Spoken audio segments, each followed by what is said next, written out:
rapidement, donc je suis tombé sur cette news-là. Je vais essayer de zoomer encore un peu. Tu me dis si c'est good, Mick? Ouais. Hop, attends, je vais mettre en plein écran comme ça, on sera bien. Hop, vas-y, c'est bon.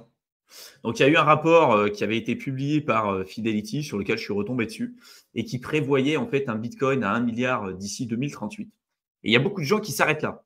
C'est-à-dire qu'ils vont dire ah, un Bitcoin à 1 milliard d'ici 2038, c'est J'achète. Fidelity, c'est génial, j'achète. Bon, je vous laisse imaginer, comme je vous l'ai dit en introduction, si vous avez un Bitcoin à 1 milliard de dollars, je vous laisse imaginer la valorisation de votre dollar, quoi, pour le coup. Peut-être qu'il vous faudra peut-être 1 million de dollars rien que pour payer un rouleau de PQ. Bon, moi, j'y crois pas du tout. 1 milliard de dollars d'ici 2038. Mais bon, les gens s'arrêtent dessus et se disent ah, c'est Fidelity, donc forcément, c'est sérieux. Je vous mettrai l'article dans la description de la vidéo. Je ne vais pas tout le revoir ici. Et puis après, vous avez même le rapport officiel de chez Fidelity. Et ce qui m'a fait rire, c'est que quand j'ai lu le rapport, en fait, il débunkait le modèle du stock to flow de Plan B sur Twitter, qui a déjà été débunké depuis un certain temps maintenant, parce qu'on s'est Depuis le rendu dernier bull compte. run. Ouais, Depuis le dernier bull run où il est tapé à côté, en fait. Et donc, il a recorrigé. Et au final, ils expliquaient qu'en effet, si ce modèle fonctionnait, parce que jusqu'à 2021, c'était quand même un modèle, enfin 2020, 2021, avant le précédent bull run, c'était un modèle qui avait plutôt quand même bien marché. Mais après, on s'est rendu compte de son inefficacité. Et puis, comme tous les modèles, en fait, les modèles fonctionnent jusqu'au moment où ils ne fonctionnent plus. Et en fait, dans ce rapport, vous y jetterez un coup d'œil. Mais ils disent, voilà, si on suit le modèle du stock to flow et si ce modèle continue tel qu'il le présente aujourd'hui, on pourrait avoir un Bitcoin à 1 milliard d'ici 2038. Voilà. Et les gens se sont dit, OK, on va faire ce titre-là. Fidelity a dit un Bitcoin qui pourrait valoir 1 milliard de dollars d'ici 2038. Bon, ça ne veut pas dire qu'ils ne sont pas bullish sur Bitcoin, hein. On est d'accord, hein. Fidelity, ils sont quand même sur le Bitcoin depuis 2013. Ils minent eux-mêmes du Bitcoin depuis 2013. Et contrairement à beaucoup de plateformes, ils ont à la fois le lancement d'ETF, parce qu'ils ont lancé des ETF Bitcoin, et ils sont aussi leur propre custodian, quoi. Alors que pour beaucoup d'autres plateformes, comme BlackRock, par exemple, leur custodian, c'est Coinbase. Coinbase, ouais. Voilà. Il y a aussi Gemini, qui est la plateforme qui a été lancée par les frères Winklevoss, qui joue aussi le rôle de custodian. Donc, en fait, custodian, c'est quoi? C'est juste une plateforme qui va garder les fonds, en fait, qui va jouer le rôle d'intermédiaire. Ce n'est pas BlackRock qui détient directement les bitcoins, en fait. C'est Coinbase ou ça va être Gemini ou voilà. Pour le cas de BlackRock, ça va être Coinbase. Mais Fidelity, c'est la seule plateforme, c'est la seule institution qui à la fois, voilà, qui émet des ETF et qui en plus est leur propre custodian, quoi. Donc, eux sont clairement bullish sur le Bitcoin depuis des années, depuis 2013. Mais attention à ce que vous voyez en termes de prédiction, parce que là, en ce moment, j'en vois énormément. Là, je suis tombé sur cet article de Swan, qui est clairement un site de Bitcoin Maxi, hein, mais qui prédit, donc qui donne des infos sur le Bitcoin en disant des prédictions d'ici 2030, 2040. Pareil, vous y jetterez un coup d'œil, hein. Il y a des trucs intéressants, mais voilà, ils ont bien remis ça. Voilà. Juste pour revenir sur ta stat de chez Fidelity, tu peux revenir sur ton article. J'ai vu rapidement, descends un petit peu, j'ai vu AT&T, le géant du télécom américain. Si tu descends un petit peu dans l'article, et ça m'a fait penser, voilà, exactement. Ça m'a fait penser à des études que AT&T avait fait à l'époque sur justement tout ce qui était microcontrôleurs et le développement de ces microcontrôleurs dans le futur. Et tout ça pour dire qu'en fait, il faut vraiment regarder qui c'est qui finance derrière en fait le fait d'aller faire des recherches en disant on va avoir tel prix à tel moment. Parce que c'est dans l'intérêt de Fidelity de dire que le BTC il va atteindre 1 milliard de dollars. Parce que ça veut dire qu'il y a potentiellement une rentabilité qui va être extrême sur les 15 prochaines années. Parce que là, on ne parle pas de 2028 ou on ne parle pas de 2030. Là, on parle de 2038. Donc, ça veut dire que ça s'adresse directement à des investisseurs long terme. Et donc, je pense que c'est une communication qui est plutôt à destination indirectement de tous les acheteurs d'ETF spot Bitcoin chez eux. En disant le marché il va monter, nous on le prédit grâce à nos super chercheurs qu'on a financés. Et donc, c'est le moment d'en acheter, les gars. Je pense que c'est plutôt cette vision-là et qu'il faut avoir aussi derrière ça. Voir qui c'est qui finance la recherche qu'il y a derrière. Et après, du coup, ce que je voulais dire, c'est que donc sur ce site, je suis tombé encore sur des prédictions, donc pour 2030, 2040, avec des fois des modèles plus ou moins pertinents. Ouais, Alors oui, Max Kaiser, ouais, c'est marrant. je sais Max pas, en gros, c'était Kaiser. écrit ça. En gros, c'était Ouais, écrit ouais. prédiction Max Kaiser. Attends, je sais plus où est-ce que c'est. Parce que lui, il en a fait quand même une certaine quantité de mémoire. Hein. Ouais, il en a fait des pas mal. C'est un personnage, Max Kaiser. D'ailleurs, ouais, c'est là, par exemple, là, 200 000 par Bitcoin à la fin de 2024. Il avait exactement la même prédiction pour 2021. Il y a un moment donné, il aura raison. Hein. À un moment donné, il aura raison. Et ça me fait rire parce qu'il est toujours comme ça. Et c'est pas un abruti, hein. Franchement, Max Kaiser, Non, j'aime non, beaucoup. C'est clairement pas non, un abruti. c'est pas l'idée, mais c'est Mais, comme de dire une horloge cassée te donne 2 fois la bonne heure par jour, tu vois. C'est ouais, c'est pareil, ça. oui. Oui, C'est pas mal, ça. oui, d'un point de vue statistique, oui. Mais après, dans la réalité, c'est une horloge cassée, elle ne te sert à rien, tu vois. Ouais, c'est pas mal. C'est pas mal, ça. Et après, moi, ce que je voulais montrer, c'était une prédiction intéressante, par contre. Alors, où est-ce qu'il est? Alfiné. Donc, Alfiné, pour ceux qui connaissent un peu, si on va sur son compte Twitter. C'est un des précurseurs dans le monde du Bitcoin. Ouais. Alors, je ne sais pas écrire. Voilà. Ouais, que je vous montre quand même. Parce que franchement, si vous ne connaissez pas ce personnage, jetez-y vraiment un coup d'œil parce que c'est vraiment quelqu'un qui a fait l'histoire de Bitcoin. Voilà. Le 11 janvier 2009, Running Bitcoin. Voilà. Donc, c'est c'est le premier, l'un des premiers vraiment, avec Satoshi, à avoir miné du Bitcoin. Alors, il est mort depuis, malheureusement. Je crois qu'il avait eu une maladie grave. Je ne sais plus ce que c'était comme maladie. Je crois que c'était la Ah, sclérose en plaques, si je ne me trompe pas. Donc, il je est sais pas, décédé depuis. Mais c'est quelqu'un qui a fait l'histoire vraiment de Bitcoin. Et ce qui est intéressant, c'est que donc, dès 2009, en fait, il a commencé à faire des prédictions sur Bitcoin. Et déjà, à cette époque-là, il expliquait que le marché de la réserve de valeur, c'était entre 100 et 300 trillions de dollars, ce qui est énorme. Et il expliquait que si demain, le Bitcoin se développe correctement, s'il n'y a pas de hack, et si on suit la création vraiment de valeur, ce pourquoi le Bitcoin a été créé, on pourrait atteindre une valeur par Bitcoin de 22 74 619 dollars par Bitcoin. Alors forcément, à l'époque, dites-vous, hein, en 2009, le Bitcoin n'avait même pas de valeur. C'est-à-dire que ça n'avait même pas une valeur d'un centime, ça valait rien du tout. Et c'est quelqu'un qui déjà prévoyait le cours d'un Bitcoin à 22 millions. Alors forcément, à maladie de l'époque, Charcot. Charcot. Excuse-moi, je te coupe, mais maladie de Maladie de Charcot, j'étais Charcot, en train c'est de pas la regarder. sclérose en plaques? C'est pas la sclérose en plaques, Charcot? Non? Peut-être que je Ah, me là, trompe, je sais après, pas. je maîtrise pas Ok, la partie santé. Mais sur Internet, ils disent maladie de Charcot est mort en 2014. ok. Donc voilà, en fait, Alfiné, c'est là aussi pourquoi je voulais vous le montrer, c'est que c'est quand même quelqu'un qui a fait une prédiction importante. Et à l'époque, voilà, le Bitcoin valait rien du tout. Il avait déjà prévu sa croissance, son développement, et de dire au final, Bitcoin, c'est pas juste le marché de l'or, c'est pas juste le marché des métaux précieux. Le marché de la réserve de valeur, c'est ce que je vous avais montré avec ce graphique-là, hein. All the money in the world, avec les carrés. Chaque carré, c'est 100 milliards. Hein, d'accord. Un carré comme ça, c'est 100 milliards de valorisation. Et le marché, donc ça, c'est le marché crypto, d'accord, au pic de 2021. Donc ça représentait ça. Et si vous descendez, si vous regardez rien que le marché de l'or, bah, c'est représenté par ça. Les milliardaires, aujourd'hui, leur valeur, c'est ça.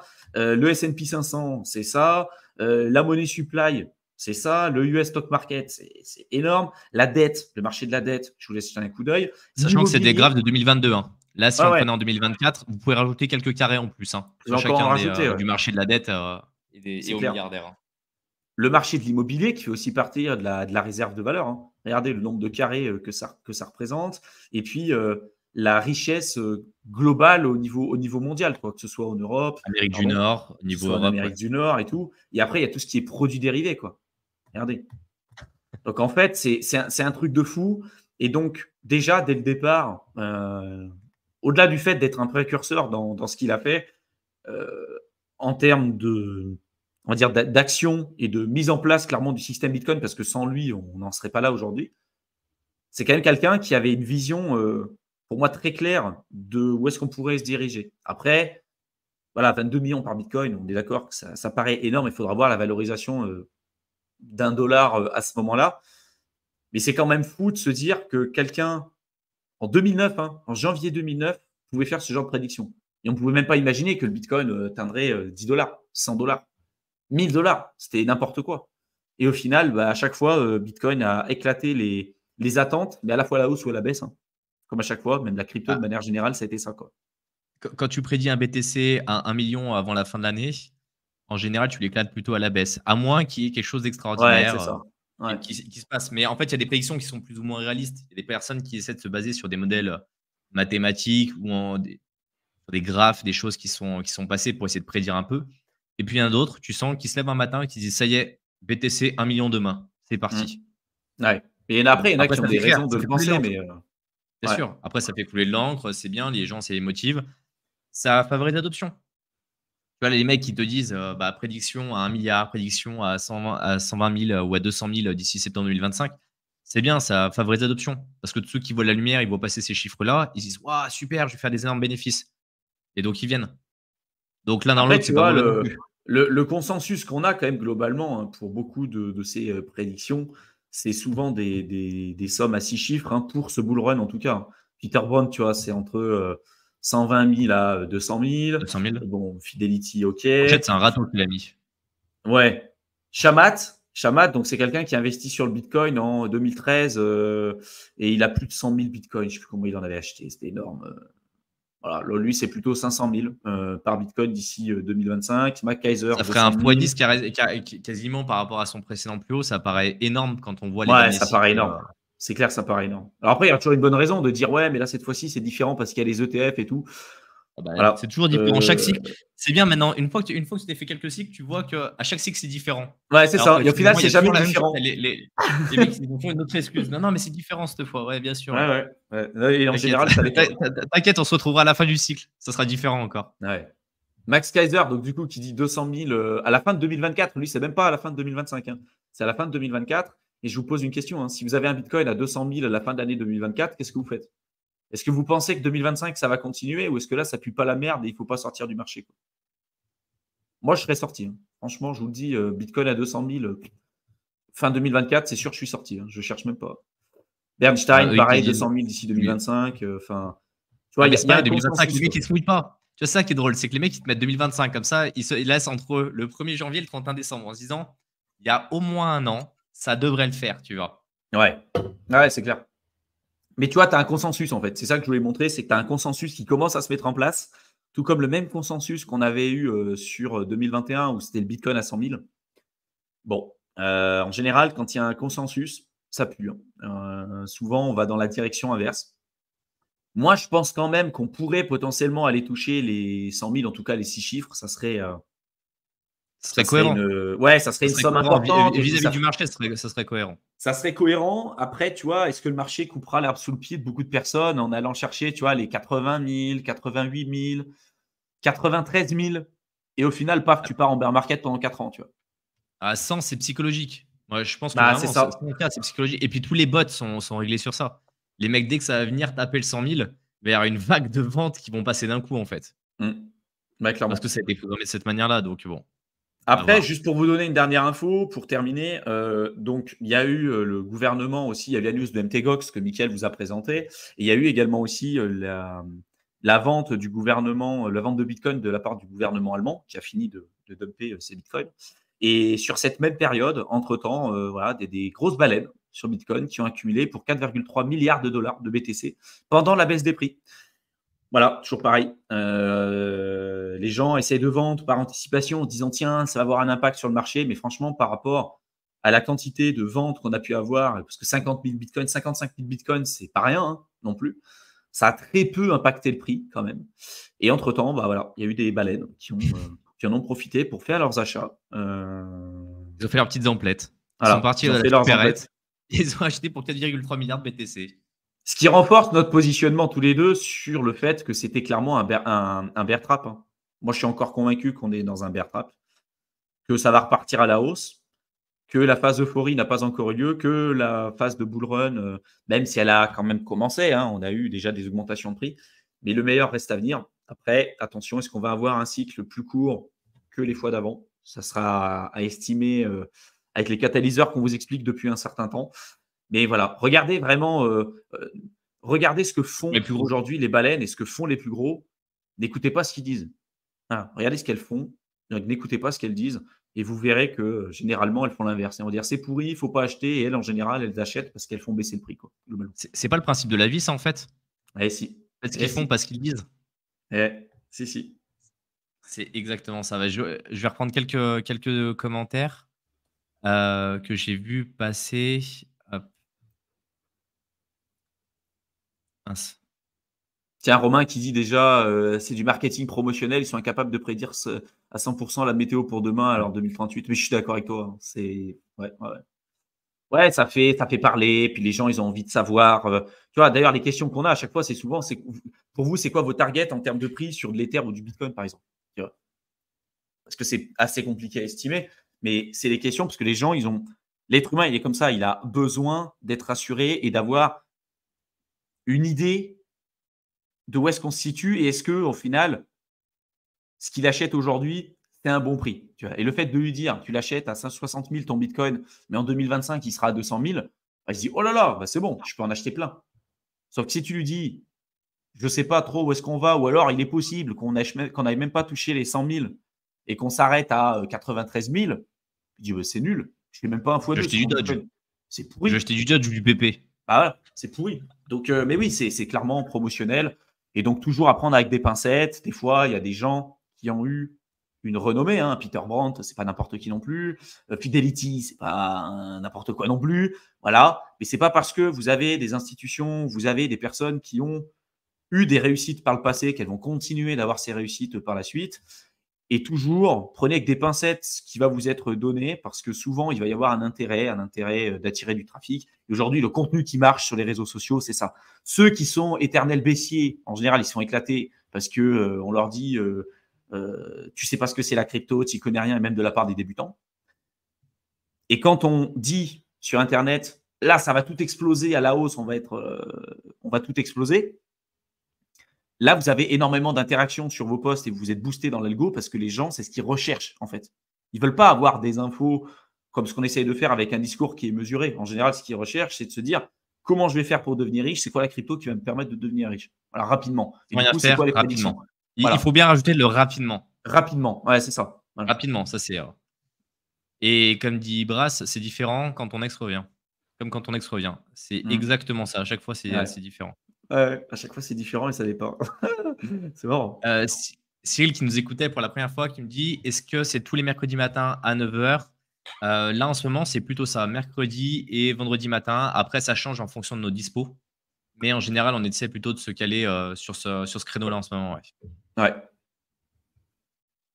Hem, Attends, j'ai vu passer aussi un commentaire un peu plus haut. On essaie de prendre toutes les questions au fur et à mesure, hein. C'est comme d'habitude. Le prix de 10 000 est-il possible à votre avis? Je pense qu'il C'est parle pour de l'Ether. l'Ether. Ouais. Ouais, c'est clairement pour l'Ether. Prédiction. Bada Mirma, on sort la boule. Michael, qu'est-ce que tu penses d'après toi? D'après toi, Non, mais tes targets. Allez, sérieusement, tes targets pour toi, ça serait quoi pour l'Ether? Allez, tu dois faire une prédiction 2024, Mais 2025 après le lancement comme des ça, ETF au pour doigt l'Ether. mouillé, il faudrait que je reprenne des datas, il faudrait que je reprenne des stats, il faudrait que je reprenne ce genre de choses. Au doigt mouillé, c'est hyper compliqué. Un 10 000, ça me paraît pas délirant. On est déjà à 3 004 x 3 sur l'Ether, sachant qu'il y a les ETF qui arrivent, qu'il y a il y a le IP 1559 qui tourne, qu'on a pas mal de choses qui sont bloquées. Non, ça me paraît pas délirant. Après, ça a monté au-dessus de ouais, 14-15. Là, tu vois, je serais vraiment en mode il faut tout lâcher en fait. Au-dessus de 14-15, je pense on serait vraiment très haut.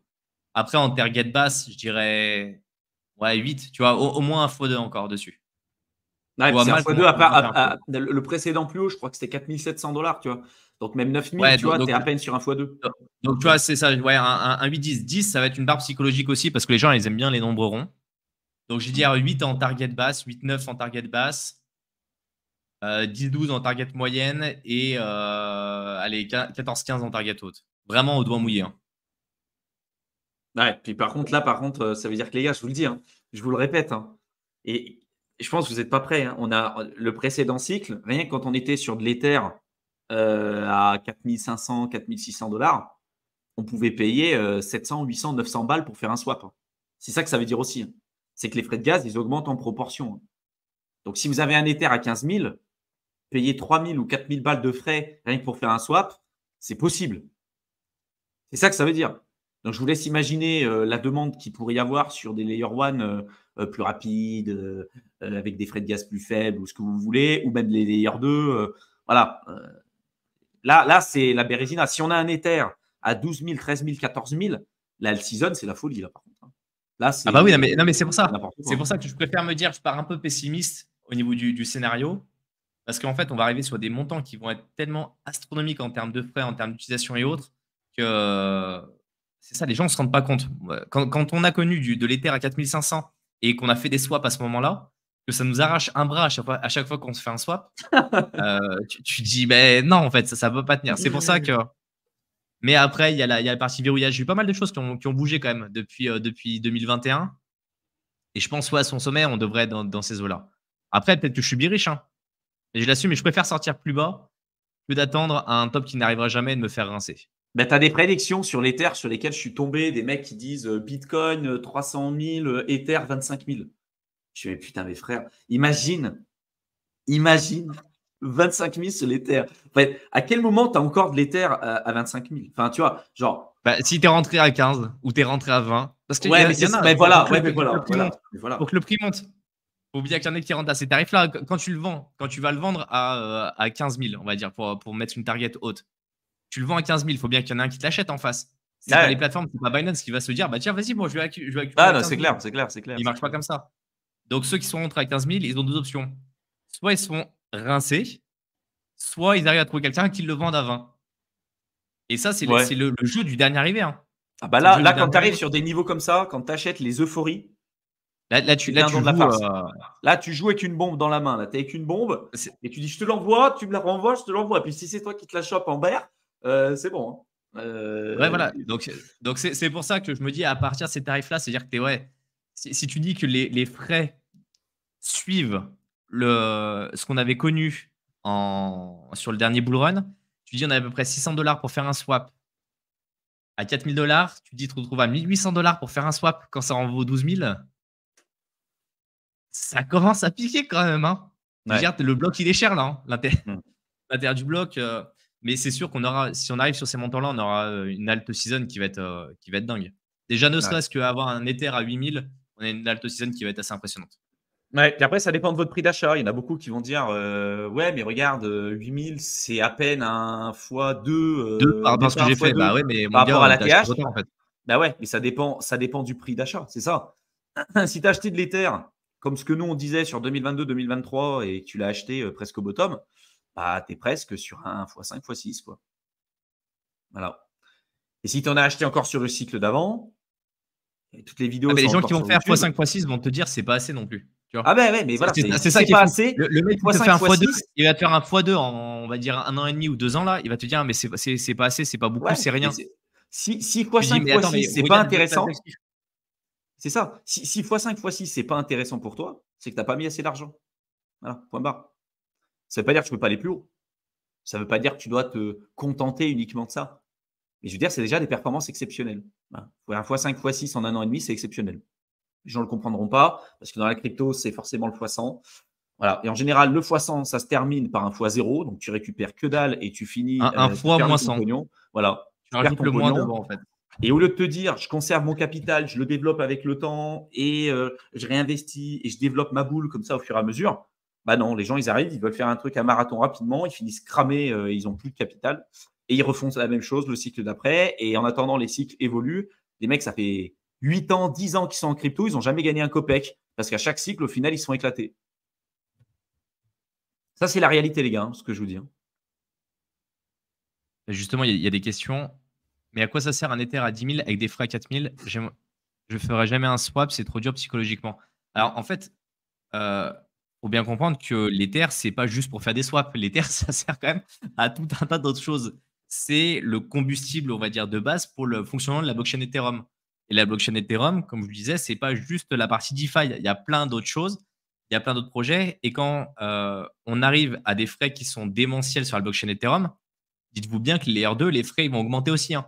C'est pour ça que là, ils ont passé le proto-dank sharding, qu'ils ont passé ces nouvelles mises à jour. C'est justement pour essayer de décorréler au maximum la layer 1 de la layer 2 de chez Ethereum pour que quand les frais d'Ether vont devenir exponentiels, on ait des frais qui sont encore corrects sur les layer 2. Tu as eu Dankun aussi, qui a permis de faire ça. Oui, avec Dankun, ouais. Et justement, le proto-dank sharding fait partie de Dankun. Et Cannibal qui dit du coup, il faut switch tout de suite nos Ethers sur les layer 2 pour éviter les fils de marteau. Non, c'est pas une idée non plus. Parce qu'en fait, quand tu les mets sur des layer 2, tu augmentes ton niveau de risque. Tu n'as pas le même niveau de risque en ayant des actifs natifs sur la blockchain Ethereum que des actifs qui vont être répliqués, si je peux dire ça comme ça, sur les layer 2. Et on parle de swap, mais un envoi va te coûter, je me rappelle plus combien de dollars c'était juste pour envoyer. C'était quoi, 15-20 dollars, un truc comme ça, pour transférer un token d'un wallet A à un wallet B. Je sais plus, mais parles juste de faire un transfert sur. Ouais, juste de faire un Ethereum. transfert, ouais. C'était quoi? C'était 15-20 dollars? Quand? Peut-être. Au sommet en 2021. Tu te rappelles? Ah non, c'était beaucoup plus. T'es malade ou quoi? Non, c'était. Non, moi j'ai. Le transfert, pas le swap. Ah ouais, mais moi un transfert, je payais plus de 100 balles des fois. Mec, en fait, c'était les NFT. Quand il y avait les NFT à l'époque, ça. Oui, non, mais les NFT, oui, mais je veux dire un token ERC20. Un token, ouais, mais parce qu'en fait, les NFT faisaient tellement augmenter le prix des frais de gaz dans les blocs. C'est vrai. C'est vrai qu'ils auraient éclaté les frais de gaz. Donc, au final, même en faisant un transfert, moi, des fois, alors moi, en plus, le problème, c'est que je faisais les trucs, mais pas du tout dans les bonnes horaires. Moi, je le faisais quand les États-Unis étaient là, la Chine et tout. Donc, au final, je me faisais éclater. Même Théo, il s'était fait avoir. Théo, il l'avait fait. Oui, mais c'est pour ça que moi, il avait le blind signing. J'ai un ordre de mémoire, je crois que c'était une vingtaine de dollars. Pour de l'Ether, balancer de l'Ether d'un wallet à un autre, pardon, c'était une vingtaine de dollars. Pour des ERC20, je crois que je suis monté à 50 dollars. Mais j'ai pas souvenir d'avoir payé une centaine de dollars pour avoir. Moi, j'ai payé 120. Moi, j'avais déjà payé 120. Et Théo, ça lui était déjà. Les swaps, oui. Non, mais pour les swaps, oui, je suis d'accord. Là, un tu montes à des montants délirants. Transfert. Ouais. Non, moi, un transfert. J'ai payé 100 à 120 balles pour faire des transferts d'USDC. Je m'en souviens. Ça, je l'avais fait. Oui, donc un ERC20, ouais. Voilà. Et Théo, je me souviens, à un moment donné, lui, c'était pareil. Sauf que lui, c'était le swap pour le coup. Mais tu sais, il n'avait pas activé le blind signing sur Ledger. Et au final, il valide la transaction. Ça lui prend les frais de gaz, mais ça ne la valide pas. Ça dit échec. Et il ne comprend pas. Il dit, putain, j'ai payé 600 balles. Le truc, ça m'a mis échec direct. Et je crois qu'il a essayé 2 ou 3 fois avant de se rendre compte qu'il n'avait pas activé le blind signing. Et ça lui a coûté genre 1500, 1600 euros, quoi. Genre juste pour faire le truc et se rendre compte qu'il avait fait une connerie. Et ça, c'est des trucs que tu fais.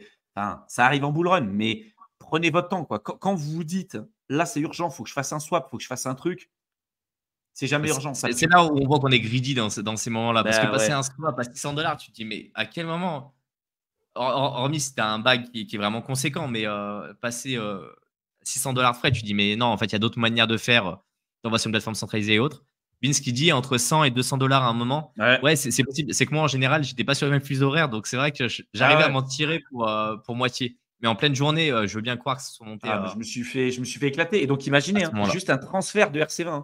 Pour les petits porteurs qui investissent aujourd'hui sur Ethereum, si vous avez 1000 ou 2000 balles, par exemple, en Ether, ça va monter à 400 dollars le transfert. Ça va piquer. Hein. Ça va piquer. Hein. Si vous faites de la DeFi, ça aussi, il y en a beaucoup qui font de la DeFi sur Ethereum. Vous faites des pools de liquidité ou ce que vous voulez. Là, aujourd'hui, vous déposez votre argent. Il n'y a pas trop de problème en termes de frais, même si ça coûte globalement plus cher que des Layer 2 ou que d'autres alternatives. Si demain l'Ether augmente en valeur et que vous voulez retirer, par exemple, ce que vous avez dans votre pool ou récupérer vos récompenses de staking ou ce que vous voulez, ça va grimper en flèche. Et peut-être que tout ce que vous avez gagné en termes de récompenses, vous allez le perdre en frais, voire plus. Peut-être que vous allez être perdant sur la finalité sur ce truc-là. Dans le programme d'accompagnement, c'est déjà prévu, enfin, c'est déjà préparé à ça. Ça fait depuis 2022 qu'on prépare cette stratégie et cette éventualité aussi qui va arriver. Pour moi, c'est presque 100% de chance. Donc, quand vous réfléchissez à votre stratégie de sortie, c'est pas juste de vous dire tiens, je sors en USDC ou voilà, à partir de certaines targets. Il y a aussi ce truc-là, quoi. Où est-ce que vous mettez vos stablecoins? Est-ce que c'est sur des Layer 2? Si c'est sur des Layer 2, vous avez des actifs synthétiques, les problèmes de bridge. Si vous êtes sur des Layer 1, il y a les problèmes également aussi. Donc, par exemple, sur Ethereum, mais de frais de gaz et des temps de transaction qui peuvent être super longs. Donc, ça aussi, c'est à réfléchir. C'est pas au moment où ça va arriver, vous allez vous dire, OK, comment je fais, quoi. Voilà. Ça va être depuis 2022 qu'on travaille sur cette approche-là et sur ce bull run. Donc, pour ceux qui veulent se mettre à jour et rapidement passer à l'action, pareil, vous avez le lien dans la barre d'infos du programme d'accompagnement. Donc, n'hésitez pas à aller jeter un coup d'œil. Ouais, c'est effectivement, comme disait Martin, un Ether à 15K, l'accompagnement, regardons les autres se battre avec la patate chaude. C'est l'idée. Plus vous placez tôt, plus vous anticipez les choses, plus vous évitez de vous retrouver au milieu de la mêlée à jouer avec le feu en espérant que ce ne soit pas vous qui vous la preniez. Ah, moi, je suis sorti depuis un moment. 15K, je suis sorti depuis Ah un bah, moment. 15K, moi aussi, je suis sorti. Hein. Clairement, j'ai pas de soucis de ce côté-là. Je suis en train de reprendre parce qu'il y a pas mal de commentaires justement sur ça. Et donc, à ce stade, Benjamin qui dit, et donc, à là pour ce le stade, BTC. ce serait pour Parce vous qu'un la Ether à théorie du 200K. super cycle. Le super cycle, c'est même pas ça. Hein. Le super cycle, c'est du Bitcoin à 500 000, 1 million. Quoi. En gros, c'est ça. Le super cycle, c'est ça. Après, il y en a qui disent que la théorie ou le dérivé de la théorie du super cycle, c'est. En fait, quand vous regardez les cycles Bitcoin, les cycles crypto de manière générale, les récompenses et les retours sur investissement que vous avez de cycle en cycle, en termes de pourcentage, entre le point le plus bas et le point le plus haut, ne font que diminuer, ce qui est normal. La théorie du super cycle, c'est de se dire, on va les casser ça. C'est-à-dire de là où on a eu, imaginons aller un fois, par exemple, le dernier cycle, on a fait du plus bas, c'était 3 000 $, à peu près 3 200 $, et on est monté jusqu'à 68 000. Il faudrait regarder entre le point le plus bas et le point le plus haut. Ou même du point plus haut du cycle précédent, par exemple de 20 000 $ en 2017 jusqu'à 69 000. Le cycle d'avant, c'est pareil. Vous pouvez vous dire, OK, on était le cycle de 2013, je ne sais plus combien c'était en termes de pourcentage. Mais en gros, cette théorie, c'est de dire,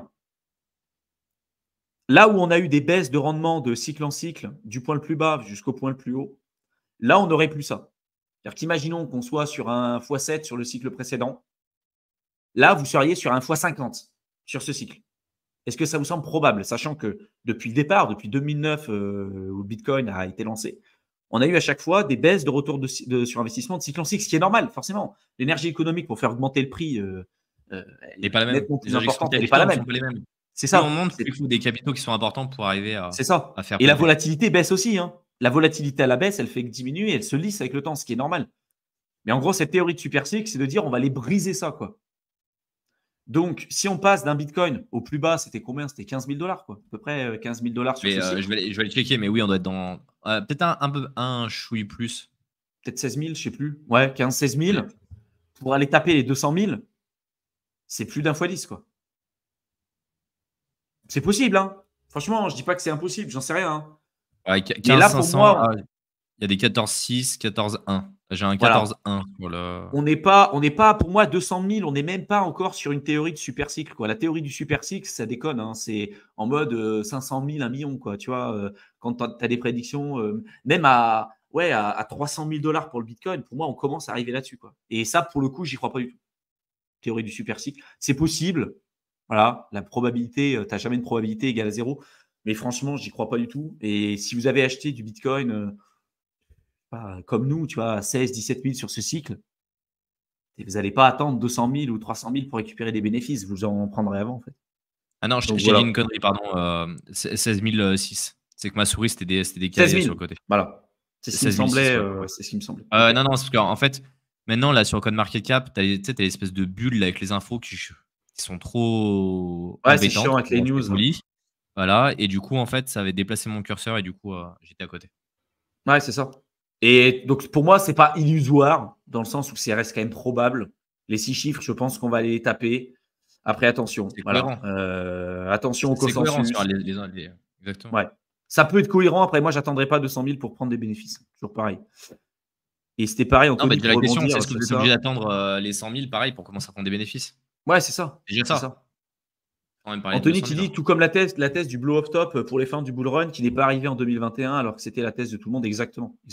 Et nous, il y a une partie de notre bag sur lesquelles on a gardé certains alts parce qu'on s'attendait à voir ce blow-off top justement et on s'est fait avoir aussi, tu vois. Alors pas sur l'intégralité de notre bag non plus, tu vois, mais au moins, voilà, c'est des choses qu'on a connues aussi. Hein. Des erreurs, on en a faites et c'est pour ça qu'il faut vraiment faire attention aux infos que vous avez et toujours pareil, le consensus. Voilà. Quand vous avez un consensus de gens qui vont vous dire l'Ether, c'est sûr, il a 10K, c'est bon. Moi, je commence à vendre avant. C'est sûr, je vends avant. Parce que déjà, en fait, toujours par rapport à votre bag, si vous avez investi 1000 balles et que vous faites un x3, vous vous retrouvez à 3000, ce n'est pas life-changing. Donc, pour beaucoup de gens, c'est en mode, vas-y, fais chier, ça ne sert à rien, x3, c'est nul. Si vous avez investi des centaines, voire des millions d'euros en crypto, faire un x2, x3, c'est gigantesque. En fait, la proportion, elle n'est pas du tout identique. Vous n'allez pas gérer un portefeuille de plusieurs centaines ou plusieurs millions que quelqu'un qui va gérer un portefeuille plusieurs milliers ou plusieurs dizaines de milliers d'euros. D'accord, c'est pas la même chose et les objectifs ne sont pas identiques. Mais aujourd'hui, on ne va pas chercher les mêmes types de rendement, les mêmes niveaux de risque et les mêmes targets que ce qu'on pouvait éventuellement rechercher quand on a débuté et quand on a eu, par exemple, le cycle précédent. C'est normal. Donc, attention, toujours au consensus. Voilà. Soyez vigilants. LVMH qui dit entre 120 et 150K pour le BTC et 8-10K pour l'Ether, ça me semble louable. Après, c'est pas. Ça me semble réaliste. Mais pareil, moi, j'attendrai pas ces targets-là pour prendre des bénéfices.